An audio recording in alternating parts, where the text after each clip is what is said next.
Well, the St. Louis Cardinals are hoping to split their season series or their weekend series against the Chicago Cubs, already taking the season series overall. We do have a Michael Siani injury and a Victor Scott the second call up. Questions about the Cardinals offense. Questions about are the Cardinals going to be able to contend in what is becoming now a muddy, murky National League wildcard race? We'll talk about all this and more on this episode of Deal on the Cards. Well, Sandy, let's just jump right into it. Again, this is Dealing Cards podcast. This is your first time tuning in. We can record multiple episodes a week talking Cardinal baseball. We just had Bernie Michaelis on this past Wednesday, and we just have different guests on and talk Cardinal baseball all the time. And it's really fun. So we appreciate all your support. So like the stream if you're watching now or if you're watching later, it helps the channel out a ton. Subscribe and let people know about it again. We'll tell you about some fun opportunities later in the podcast for some opportunities for you to anyways, we'll talk about it. But Sandy, I just want to jump in right away. We got the Victor Scott news morning. We were unsure what was going to happen last night after it was reported that Michael Siani had an injury, an oblique injury, and I mean we've seen with Newbar Carpenter earlier in the year, I think missed like 6 or 8 weeks with his oblique.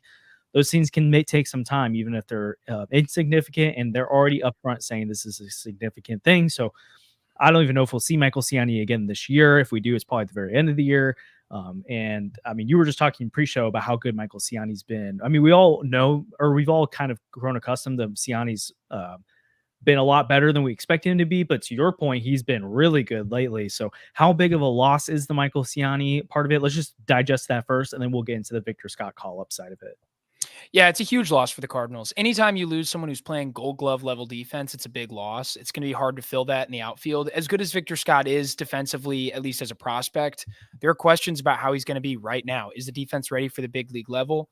When we saw him in April, there were some miscues. The metrics actually weren't super high on him. On Siani, it's incredible across the board. He's literally the best in baseball as a defensive center fielder. He's better than Pete Crow Armstrong's been this year. So It's a big deal. He's been amazing. So you lose that. And then also there's an argument that over the last 2 months, Siani's been not your best hitter. There's no power there. We're not shocked by that, but maybe your most consistent hitter. Michael Siani hit 277 in June, 310 in July. He was hitting over 400 since the All-Star break. He's got an 880 OPS since the All-Star break. Among people with more than 15 at-bats, that's the highest on the team. Yeah. Like, it's been incredible. He leads the team in WAR since the All-Star break. He's been amazing. He was red hot right when he went down. It just sucks. The Cardinals are going to have a hard time replacing him, and they've traded Dylan Carlson. So now there's no answer on the roster. So they have to go down to AAA, bring back Victor Scott. Jordan Walker wasn't even a thought for this. Yeah. But they bring up Scott, and now there are questions about how this impacts Scott's development. So it's not a good spot for the Cardinals to be in. Center field is a place where they don't have a lot of depth. So losing Siani hurts even worse. Yeah, I mean, just to illustrate again, you talked about how his bat's been lately, and just in general, since the probably first 2 months of the year, Siani's been a capable bat in your lineup. But again, he's the guy you want batting at the bottom of the lineup. But you like that he makes productive outs at times too. You know, it's on the move a runner over. He can bunt like nobody else. He can bunt like nobody else, which is awesome. But then you've referenced the defense. We know the potential of what Victor Scott can be defensively, and I think he'll be better this time around than he was earlier. But Siani is tied for fourth in all of baseball in defensive, or sorry, he's fourth alone in defensive, or geez, let me try it again. Michael Siani is fourth in all of baseball in outs above average. He's one behind the trio of Jacob Young, Bobby Witt Jr., and Marcus Semien, who are tied for first in all baseball, 15. So he's got 15 outs above average. They've got 16. I mean, he's just been truly elite out there. It's one of those things where it's like, you just really grow accustomed to the types of plays that Siani makes. Obviously, he's making the crazy home run robbing plays, the diving plays, those plays where you just see him like the catch probability is like 5% or hit probability is like 90%. He's robbing those, but then he's also making the easy plays or the hard plays look easy. The ones that like what Newbar would have to dive for, Siani's just like catching it in stride, right? And then Siani's getting to balls that Newbar would never be able to get to out there. So let's hope that Victor Scott can be an approximation of that. But it's no slight to Victor Scott to say that the expectation should not be he's just going to be Michael Siani out there, because Michael Siani is just that good. Again, we love Victor Scott, and we hope that, and I have a ton of confidence in him as a player and a prospect. But again, Michael Siani is just taking the world by storm this year defensively. And then he has been putting together those good at-bats. And like you're losing, to Sandy's point here, a guy who is a 159 WRC plus guy. So he's 59% above league average at the plate right now. While I think since the break. Since the break. Yeah.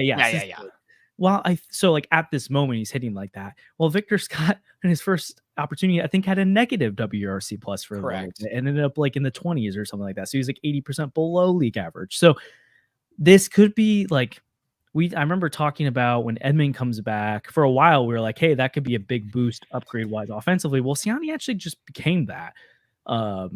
They might take a big loss here, which it's hopeful. We will talk more later about the rest of the lineup, but it's hopeful that other guys seem to be picking up the slack lately. But yeah, let's get into the Victor Scott side of it. I know personally, I understand why they called up Scott. And I'm not going to give some like take that that's totally the wrong decision. I think if it was my choice, though, I probably would have just run with Tommy Pham and Lars Newbar in center field for a while.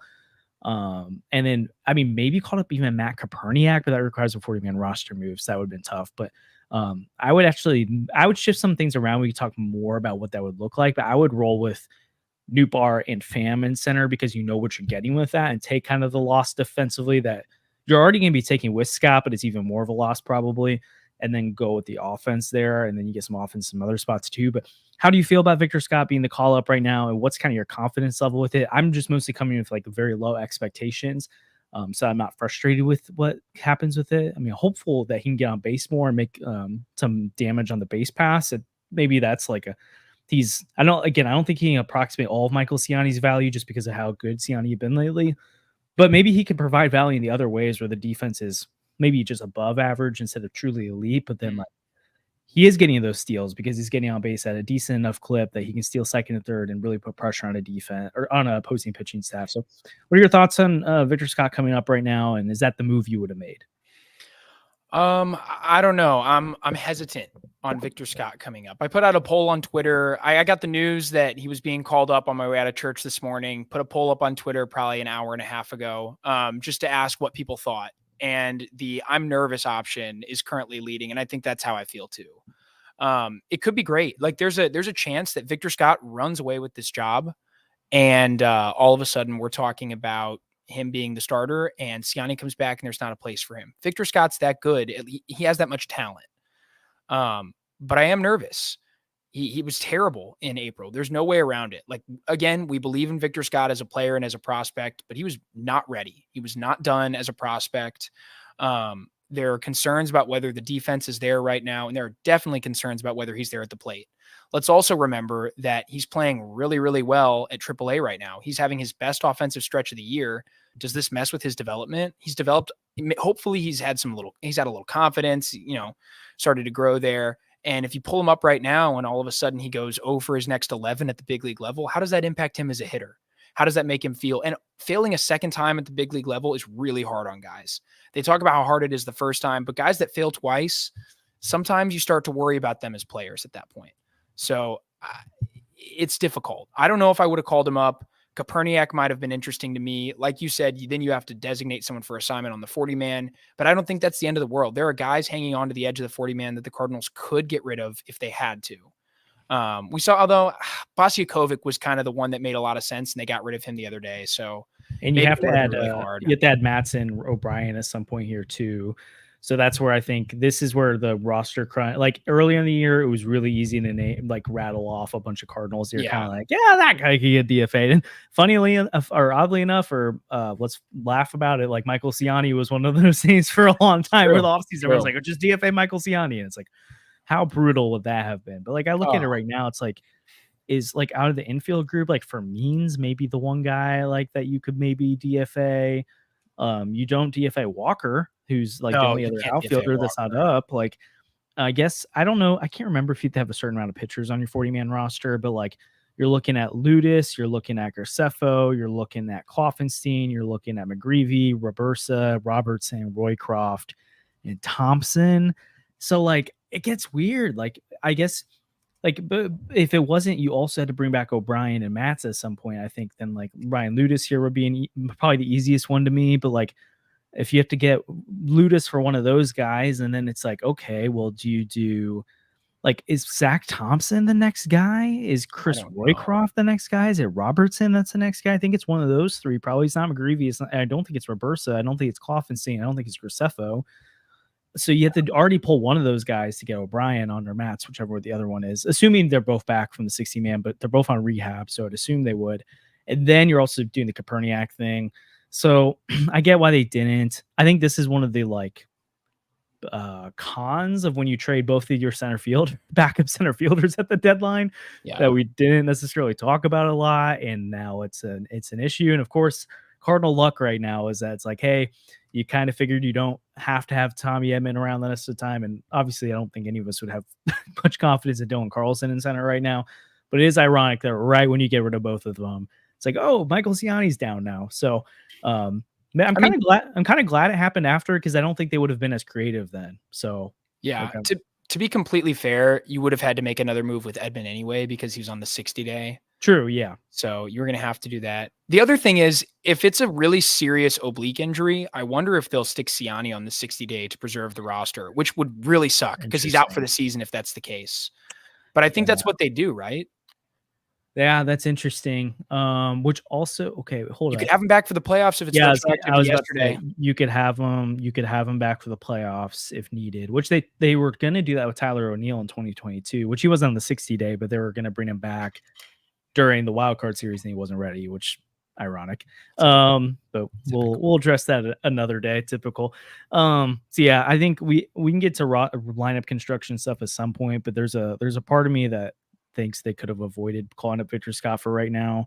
But I don't know. That's the move they made, and I'm excited for it. And I mean, again, like, think about how we were talking about Michael Siani a while back. Like, Victor Scott could surprise us all here. And sometimes it, like, to your point, to play devil's advocate, though, like, I agree with you. I'm more worried about him failing again and that getting in his head. But sometimes, like, guys need that first taste of failure to go back, and like, they don't all progress and development isn't always linear, and some guys figure it out at the big league level after a while, even though there's like their AAA stuff never really showed. Well, look at Siani. Yeah, exactly. He's a great example of that. If you go look at his stats with Cincinnati, they only gave him 10 games in 2023. He was horrible.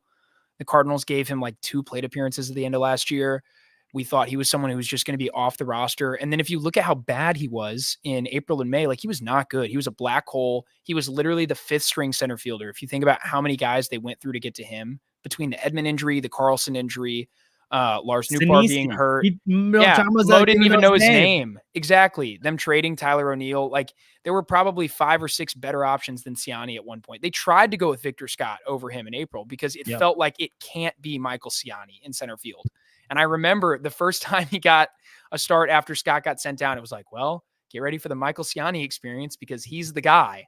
Yeah. And then if you look at how he kind of matured as a player this year, how he grew into what's become a really solid contact profile, a guy that plays, incredible defense. So yeah, I don't know. I think that there's a chance that Scott figures it out, especially if he gets a 2-month run. So even if it's not good this week, it might be good in a month. You never know. And also, again, we're talking about Siani's been riding a hot streak. I mean, especially in July since the post All-Star break and since June. But I don't think either of us are trying to call him some superstar center fielder right now, or like that we expect him to be 50% above league average at any point. Like, if you asked me if you asked me today, even if he was healthy, like you told me those numbers, I'd probably be like, well, he's probably gonna be a below league average hitter from here on out. Like, I don't see him as like but he had been playing well. And at the very least, we know what the defense is. With Scott, the defense just isn't that. And it's not a slight on him to say that. Michael Siani is just that stinking good. And again, we saw the Victor Scott experience already, and it wasn't necessarily game-changing defense at this point in his career yet. Obviously, he just did not get on base like at all. And if he gets on base, maybe we start to see the speed more and some other things be impacted. So I'm rooting for him. I'm really excited for him. I hope he does really well, and now he's there. I just don't know if it was the right move, if I'm being honest.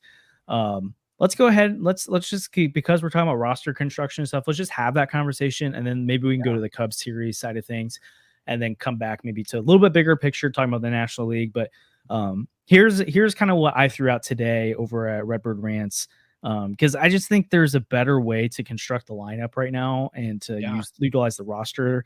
I think it's time to pull the plug. I'm not out on Nolan Gorman as a player. and I'm not out on him as like long term. I just think right now it's so bad that I don't think it's worth having him in the lineup every day. Here's his slash line since actually here, Sandy, I want you to guess what his strikeout percentage is since June 1. Nolan Gorman. Let's say 46%. Very close. It's 45.7% of his at-bats. Dude, I was actually so close. If you round, I got close. I round. You got 46%. 46%. That's so bad. Guess what his walk rate is right now? Like 7%. 2.2%. Oh shoot. He's way worse than I thought. In 2.2% of his at-bats, striking out in 45.7%. Over the last 2 months of baseball. So you're telling me he's striking out 23 times for every time he draws a walk? I mean, that's unbelievable. His slash line is 178, 196. He's a below 200 on base percentage. 222 slug. It's just bad right now. Yeah, you can't have him in your lineup right now. So part of why I'm doing this, or why I'm advocating for this too, is clearly the Cardinals don't trust him right now. We saw it with the Crawford pinch hit situation the other day. They haven't been playing him as often. I think if you can't trust him to play every day against right-handed pitching right now, he doesn't really have a role to me, especially if you also don't trust him coming off the bench with Brandon Crawford instead. Like if you go to Brandon Crawford over him, I also don't think you trust him. His defense, I think, has also been a little bit overstated this year. I can't remember what it is, but it's pretty below league average. Defensive run saves that's about average wise. Again, I'm saying all this as someone who likes Nolan Gorman. I'm not going to be like, let's sell low on him as an asset, that he's a bust, get rid of him. I just think it's not working right now. I'm not even necessarily saying sending him to AAA is like what he needs for his development. It's more so like, hey, I don't think he should sit every day. And I don't think he has really any use on the roster right now. And there's someone in AAA right now that I think makes a lot more sense. His name is Ivan Herrera. I think you make the roster move today where you send down Nolan Gorman, you call up Ivan Herrera. What you're able to do with that is you could play Tommy Pham every single day in the outfield. Brendan Donovan can play second base. Your outfield then looks like Victor Scott, Tommy Pham, Large Newbar, Brendan Donovan is second. Crawford ends up being that like backup second baseman, shortstop, third base. Again, is it ideal? No, but it's kind of what you just have to do right now. Ivan Herrera against right-handed pitching then becomes, or when there's right-handed pitcher on the mound and starting a game, he can come off the bench like Pham is supposed to right now as that like bench bat against right-handed pitching or left-handed pitching off the bench, because if Pham's been playing pretty much every day since, I think he hasn't started. I don't think he's not started a game except for that first game. So it would be helpful to have that right-handed bat off the bench. And then against left-handed pitching, Ivan Herrera can DH or catch some of those games, but probably DH. I don't think they're entrusting behind the plate. And then you've got Tommy Pham in the lineup too. So I like that construction a lot more. So like against right-handed pitching, it would look something like, oh, my thing's being slow right now. I would project it to be something like Wynn, Burleson, Contreras, Donovan, Goldschmidt, Nootbaar, Arenado, Pham, and Victor Scott. And then against left-handed pitching, it would be Mason Wynn, Tommy Pham, Contreras, Goldie, Arenado, Donovan, Herrera, Nootbaar, Scott. And I have Burleson sitting against left-handed pitching because guess what his WRC plus is against left-handed pitching this year? I bet it's so bad, but you can take a second because I got to pull it up all the way on here because I had a different split on. I hate the idea of sitting Burleson because it feels like he's your best hitter, and I know that splits matter and that you got to platoon guys, especially when it's not working. So it makes sense. Let me say 42. Let's see what's updated version of it. He is now. Oh, come on, it's messed up. He is. Oh, did it rise? He did homer yesterday. I have him. Oh, it didn't split it like it was supposed to. Here we go. It was just 46. Okay. So it is by far close. So yeah, nobody's close. Michael Siani is a 61. He's the closest one. Or Pedro Pais is a 59. So here's part of the reason I like the idea potentially of Alec Burleson sitting against right-handed pitching or left-handed pitching is that if you face 70% right-handed pitching, so like he plays almost every day. And so he's not like not playing consistently. And then he's historically been a bad pinch hitter, but like if he's playing pretty much every day and then those random off days, he didn't start game 1 against Imanaga. And that's, I believe that's the game he sat. You can use him as a pinch hitter off the bench. Newbar and Donovan hold their own against left-handed pitching than Burleson does. He's not a great defender, so you get him off the game for those first however so many innings, and then a right-handed reliever comes in the game later. Guess what weapon you have off the bench to use against him in a big spot? Yeah. Alec freaking Burleson. So I like the construction of doing something like that. I just threw a ton of ideas out at you. Is any of that resonate with you? Is any of it you're like, definitely don't do that, especially like the Gorman Herrera side of things? Like how does all that resonate with you? No, I'm with you. If you're the Cardinals right now, you can't play Gorman because these games matter too much. The Cardinals are now 2 games back of the wild card. The wild card is starting to look more and more difficult. The Mets seem to never lose now. The Braves are playing better. The Diamondbacks have come on really strong. Like, there are real problems there. And Pittsburgh is kind of right on your tail in the division. So it's not, second place is no longer a given. It felt like Pittsburgh was going to sell at the deadline, just kind of move pieces off. Instead, they acquired stuff. Who knows how good they're going to be in the second half? Paul Skeens, Jared Jones, like those guys are really good. So serious concerns there. So you got to win these ball games. So yeah. You just can't be playing Gorman. You cannot be playing a guy that gets on base 19% of the time. It doesn't work. That's just not conducive to scoring runs. So yeah. Not at all, especially because his defense just isn't. I don't know. It's not like with the Michael Siani when he wasn't hitting. It's like, and in general this year, again, he hasn't been like great. Well, and you have other options. That's the thing. Like with Michael Siani earlier this year, the reason they were on Siani was because he was like the 6th guy. When you think about the fact that there were all of the names ahead of him were injured or gone. Like O'Neill, it wasn't going to work. He was traded, but everybody else was hurt. Yeah, because this team can't stay healthy. So. Yep. I think I'm with you. And I like the idea of bringing up Herrera because he's been outstanding at AAA. He's been great. It's the ball hard. I like him. So we'll see. I don't know if that's what, I mean, it's clearly not what they did now. I don't know if they'll even consider it, but at this point, I don't know why you wouldn't.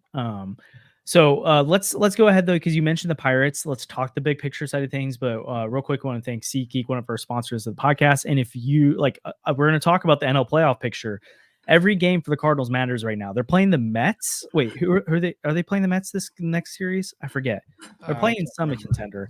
No, I think they have one more game against the Mets from earlier in the season. Oh yeah, it's that makeup game. I think the makeup game is the next game. So anyways, you've got the big series coming up all the rest of the year. Basically, every game they play is important and matters. If you want to get out to Busch Stadium and get some savings on your tickets, you can use code NEWS at checkout and you get $20 off any purchase of $50 or more. So again, you can go in on tickets with a friend. You also don't have to go to a Cardinal game, so you can use it on a concert or other sporting events as well. It has to be your first time using the code, so that's something, or first time using SeatGeek, so that's something you need to keep in mind. But if you haven't used SeatGeek before, definitely go check them out. Thanks SeatGeek for the code on this one. And remember, it's Newt News, our old podcast name, to go check out. Go to a game and get it and save money. We all like to save money, that's for sure. So we look at like the NL wildcard standings right now. Obviously, you've got the Braves, who, I mean, you've played well against head-to-head, but you've got the Padres, who've added a lot this deadline. Their bullpen's nasty. Dylan Cease is awesome. You got the Diamondbacks, who again went to World Series last year. The Mets are a half game out of the second wild card. The Cardinals are currently 2 games out. The Pirates only a half game behind them. Sandy, like, let's start like of those teams. Who are like the one? I mean, it feels like the Braves. Well, I guess maybe the Braves could miss the playoffs. They easily could. Who are the 2 teams you're most afraid of right now? I think it's the Mets and the Padres. Okay. I'm terrified of the Mets right now. They've been so good offensively for the last 2.5 months. And it feels like if you run into the Mets, like they will overpower you right now. Everyone on the team's hitting. I know that maybe they've scuffled in the last week, but they had an incredible stretch, probably better than the stretch the Cardinals had in late May, early June. Like they've been unreal. There aren't really a ton of weak spots in that lineup. And then the Padres, like you said, the bullpen, probably the best in baseball, and it just got better. I mean, they go out and help their team. Say what you will about Preller. He mismanages. He signs big contracts. But like when his team has a shot, he goes out and he gets it done. He's traded for Juan Soto. He's traded for Dylan Cease. He's acquired Blake Snell. Like he does what has to be done to get people. Yeah. And he did it again this deadline. He went out and he got some big names. He got Tanner Scott, probably the most important reliever moved, added to what's already a lockdown type pen. They've got 5 or 6 guys back there that are every bit as nasty as the top 5 or 6 here in St. Louis.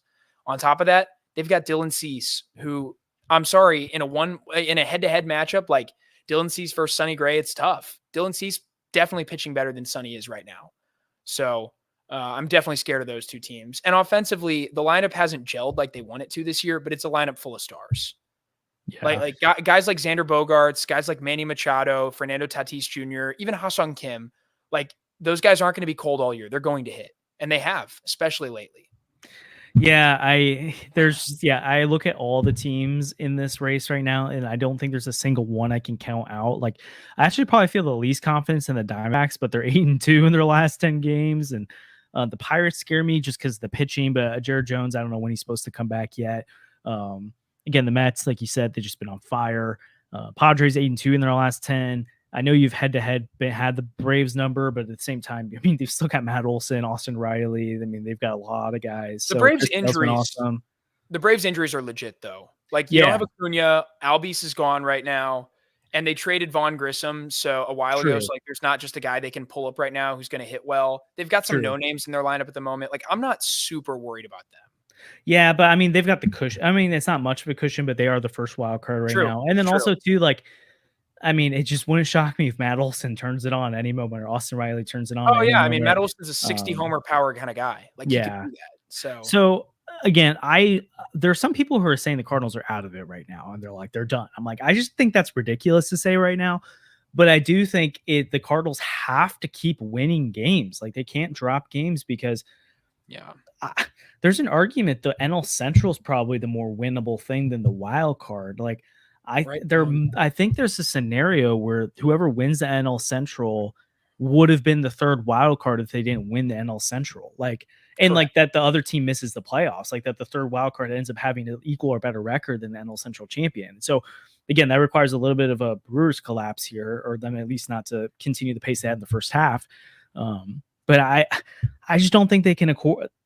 I'm not going to live and die by every game right now, but it will matter. And so like that game that I think the Cubs stole the game and like in terms they played really well on Friday. Like, I don't think the Cardinals gave it away. I think the Cubs just won that game, but it's like, okay, like a game like that you dropped, is that going to come back to bite you later? It could. And so I think they have to really turn it on. And that's why I'm like, I think they need to make some hard roster decisions right now. Again, I think the Gorman one's really the only glaring one at the moment. But then they also really need to have like Goldschmidt be real. Like lately, he's been awesome. He's looked like Goldie again. And I'm not going to sit here and say like Goldie's back because I think with how prolonged of a stretch of bad it's been, you kind of need a longer stretch of good to kind of get that taste out of our mouths. But they really need some of that stuff to happen because they did make good upgrades. I know Fedde didn't look good Friday, but like I really like the move still. Pham obviously has been awesome. Charm Armstrong, jury's out. We'll see what happens. But again, the Padres made significant moves. The Mets made a lot of moves. The Pirates made moves. Everyone who's around you in the standings right now made moves to get better.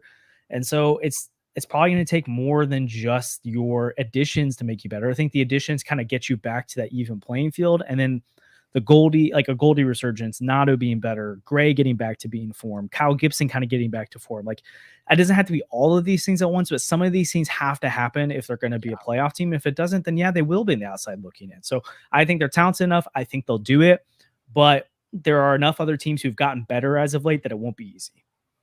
100%.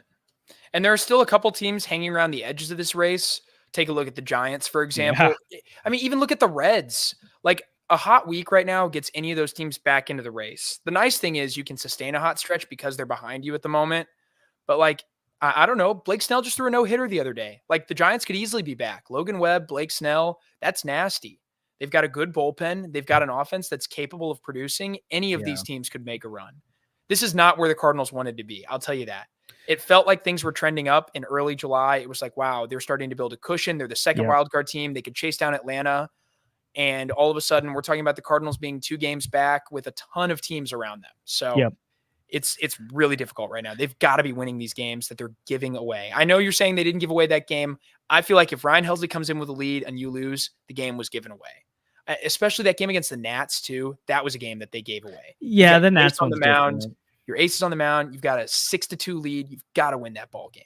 Yeah, I just think like the Nats one's different. And like, again, Ryan Helsley didn't pitch great that game, but it didn't feel like what the Cubs just did. The Cubs literally gave the Cardinals that game. Oh, that's true. It wasn't so that's where I'm like it took the Cubs making good plays too to win that game. Like I don't think it was just Ryan Helsley being awful. So it's just frustrating. And like, anyways, yeah, overall that game was frustrating. But if you I tweeted it out kind of tongue in cheek, like when the Cardinals won that game yesterday, it was like, hey, the first few innings of the game on Twitter, because I couldn't watch the start of it. I was just popping on. I was like, I guess the Cardinals season's over apparently. And apparently they're like the worst team in baseball, according to Twitter right now. And then they came back and won. So like, whatever, that's its own thing. I do think the difference, like, I think the sky's falling for some people who are watching this club right now. And usually it feels like the people who never believed in them in the first place are saying that kind of stuff. There is a difference between the club's struggles early in this year and what they're doing right now. Right now, they're struggling around 500, right? They're not plummeting 10, 15 games below 500. The problem is, like, they could have stretches like that, which they didn't, but like in June, they could have stretches like that and they would maybe lose a game in the standings. Right now, it's like all these other teams are playing so well that even just 500 baseball or right below 500 baseball, these other teams are gaining on you. So like a week from now, the Padres and Mets, like a bunch of these teams could be slumping and we're like, okay, now it's different again. The NL wildcard chase has just changed so much over the course of this year. But the problem right now is everyone else seems to be hot. Well, the Cardinals seem to be not cold, but they're not hot. Like they're pretty mediocre. They're pretty middling right now.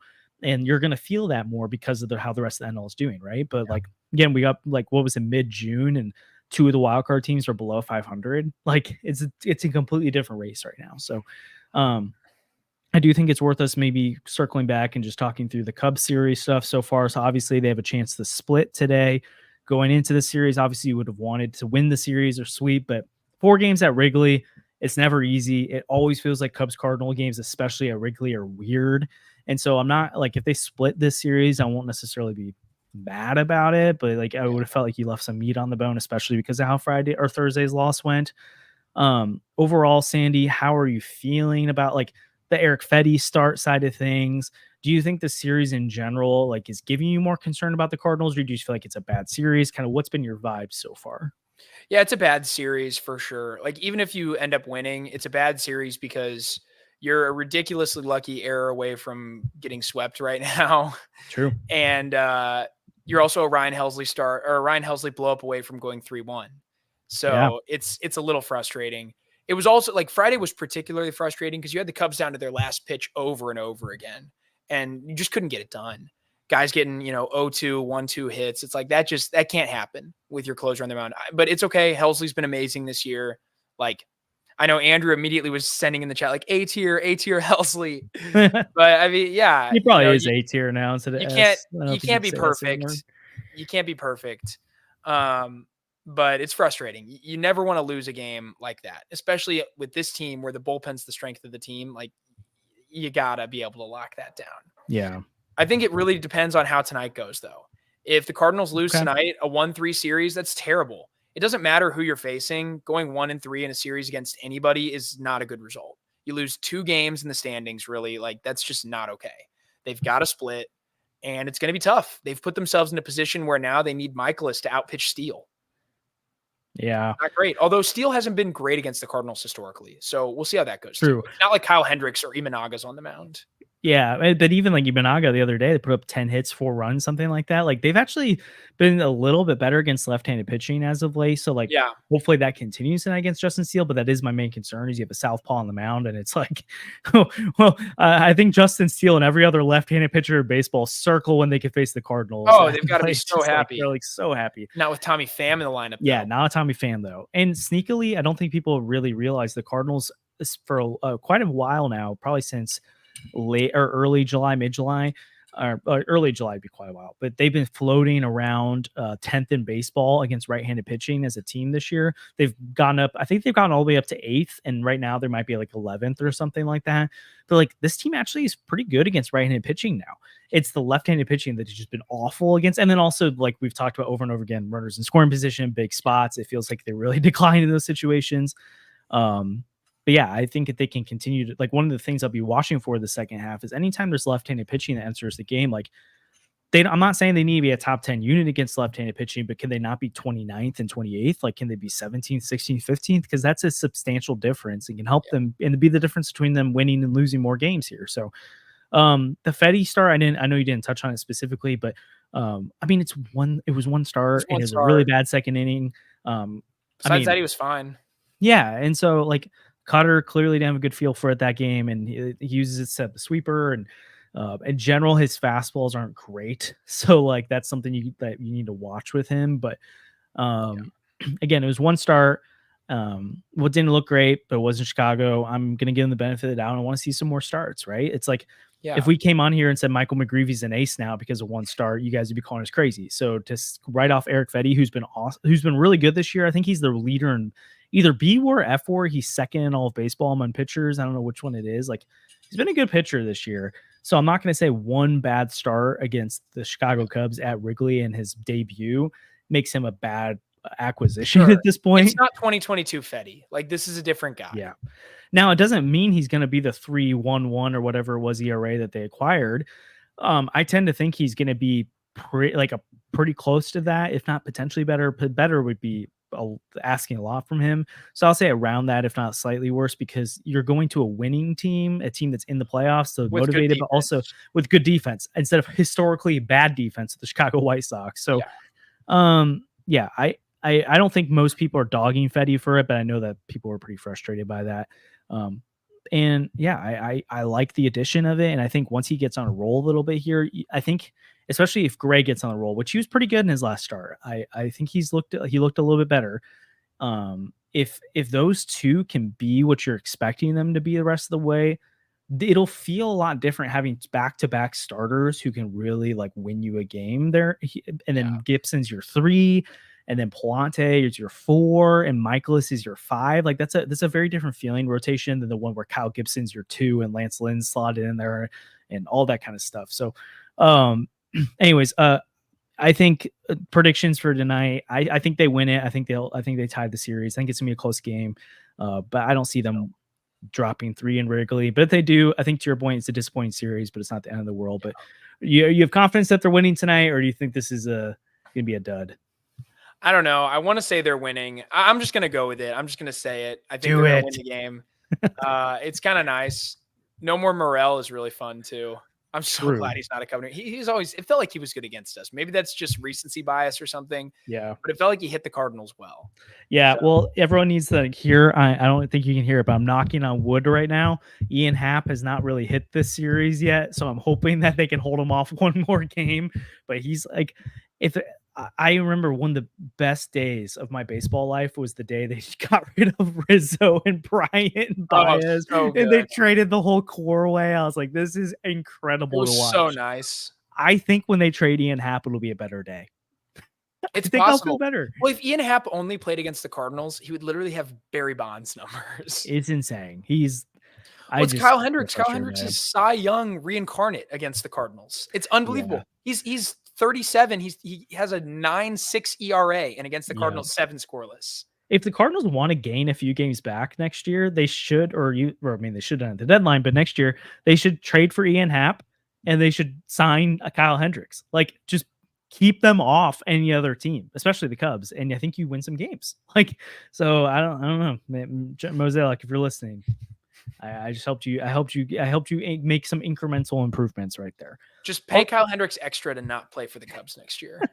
Just literally have him rot in AAA. Yeah, I actually could see Hendricks being like a decent Cardinal, where it's like everyone's like, "Oh, they signed him," and then he ends up being no. I'm not saying they should. Definitely not saying they should. They should not. It would feel like a Cardinal thing. It'd feel like Wade LeBlanc. Yeah, I think. Yeah. He's been J.A. Happ, John Lester. What a fun year.